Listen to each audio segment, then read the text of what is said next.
I just think as well, like, imagine being the person that has to come in and replace her. Like, looking at around at this smoldering ruin of a company and just thinking, okay, what the f could I possibly make or announce or change that could undo this? It But is. the only way is up. That's the good thing. I mean, yeah, possibly, yeah. But I'll Just tell you come in with that exactly, slogan. I'll tell you exactly what the person should do who comes into Lucasfilm after this travesty of Kathleen Kennedy, who made the biggest mistake in cinematic history, or it be looked back upon as the biggest mistake, which was not reuniting Han, Luke, and Leia in a series of sequel films and just killed them off one by one in each movie. Yeah. It was in a ridiculous way. It was horrifying. But what you do is you make it go away. You don't make movies for several years, and you develop new novels, comic books. You kind of find your way, and you develop new stories, and you make it go away so people miss it. And then you begin to develop a film within 5 years of that. You make it go away so people... I mean, George Lucas was pretty smart to make, Star Wars go away for a considerable amount of time, until he brought back, of course, the special editions in the late 90s, and then Episode 1 in 1999.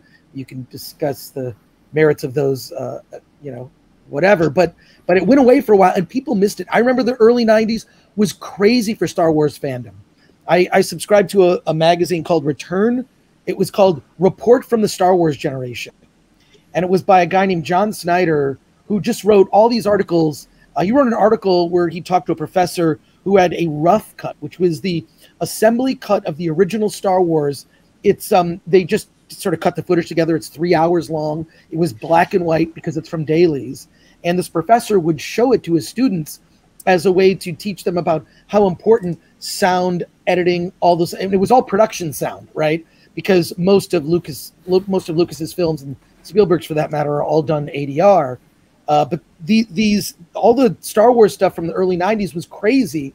That guy, John, went on to actually become the editor of the Star Wars Insider magazine, the official magazine from Lucasfilm. But when it was gone away, it was great. It was kind of this amazing time. Now we're inundated with so much stuff. The latest Disney Plus series, that Ahsoka trailer is an abomination before it's even come out. I mean, Disney destroys every IP it acquires, and it's turned Star Wars and Marvel, for that matter, into a girl brand, because Disney is a girl brand. You can hold it off for as long as you can, and the folks at Marvel did the best they could for a little bit of time, but after a while, it just gets absorbed like the Borg and becomes female-centric content. I mean, watch that trailer for Ahsoka. Watch that trailer. Tell me that's not a girl brand anymore. It looks like, and frankly, those costumes, with all due respect to the filmmakers and people behind the scenes, it looks like cosplay. It looks like cosplay. It doesn't look like the world of Star Wars that I know. It looks like a too polished cosplay that you would find on Instagram without the sexy. That was all that was everything that at least I observed from that Ahsoka trailer. I don't know if you've had the displeasure of viewing it yet, everyone here.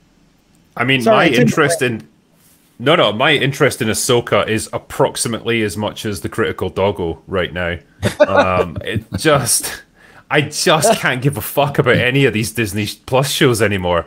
I don't care about Secret Invasion. I don't care about Ahsoka. I don't care about Agatha Harkness. What? It's Why? so dumb.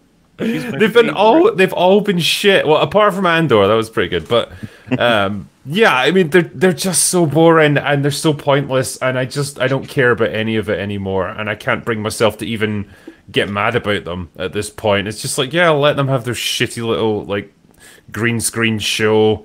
Let them do their Ahsoka thing and let them turn her into another generic girl boss who's amazing at everything, because it's all they can ever do. It's all they're ever gonna do. It's this endless spiral just going down into oblivion, and every show that they put out is just the same shit.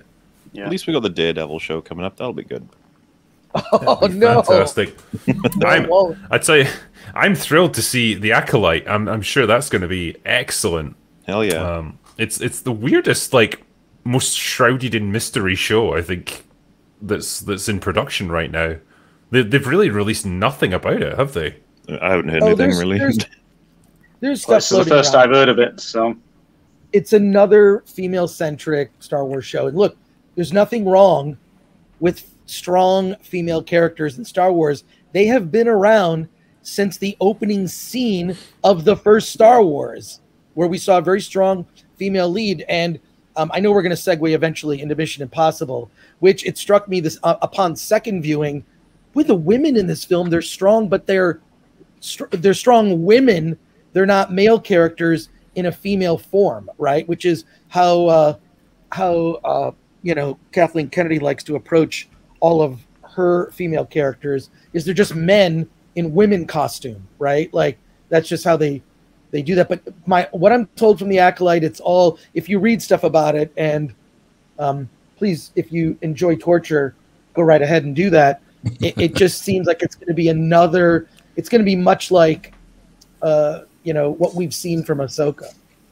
Haven't they spent I'm looking forward to lessons on feminism from Harvey Weinstein's bag carrier. I'm very much looking forward to that. That will be great fun. But just going back to the point you made earlier about the old expanded universe stuff, because I agree with you that certainly from like 86 to, is it 99 when episode 1 comes out? You have a big long gap. There's anticipation building, and during that, the galaxy isn't silent because you've got an entire army of fans essentially on their own dime and on their own back, creating stories, submitting stories for approval. Some of them are adopted, some of them are not, but that relies on this very vibrant and alive community of people to fill in the gap because the anticipation is there. There's enough love for it.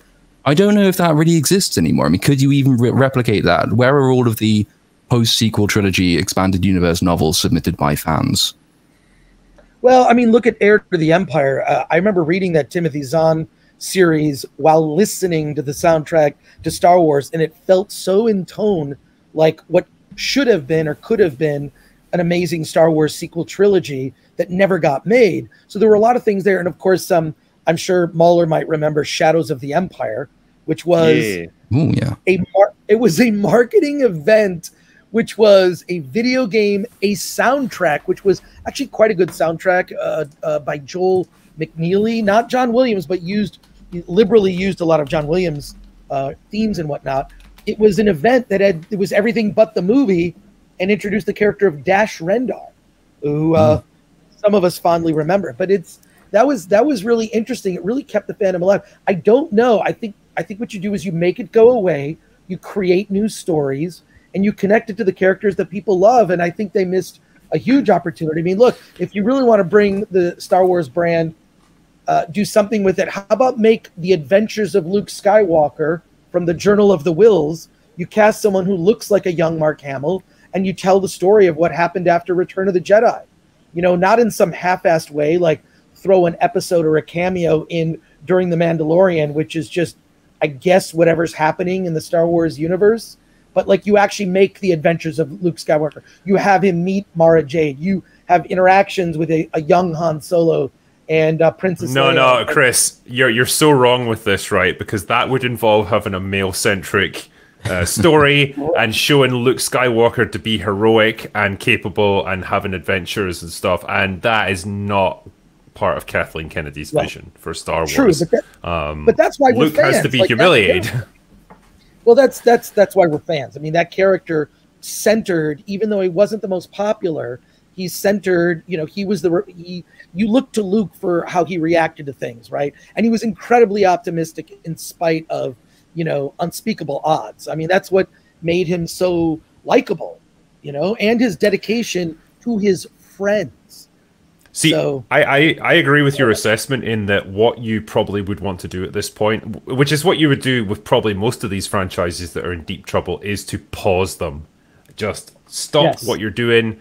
Like, I'm a big believer in this, actually. When everything's going wrong, like, stop, take a step back, and rethink what you've been doing. And find a new way forward without trying to fix things on the fly, because 9 times out of 10 that just makes things worse. Like, look at the DCEU, for example. That was constant fuck up after fuck up because they couldn't stop to reassess. They just kept trying to fix their mistakes as they went and created new ones. And so I would very much say that with Star Wars, and I would have said probably the same with Doctor Who and Star Trek. Just stop everything, go back to the drawing board, take a couple of years, let the fan antagonism die down a bit, and let the anticipation and the desire for something new to build up, and then come out with something really good that you've planned out. The problem is, particularly when you're owned and overseen by Disney, you can't do that because they are fucking desperate for money. They're desperate for hits of some kind, because they are in dire straits at this point, and they can't allow Lucasfilm to just do nothing for several years while they rethink. And so you're just going to get this constant cycle of them trying to squeeze more and more out of Star Wars because they need it to be profitable. Lucasfilm just producing shitty Disney Plus shows and the occasional movie that probably no one's going to care about now, and not fixing the problem, and it'll just get worse and worse. I don't know where it leads, but like it's not going to be a winning strategy.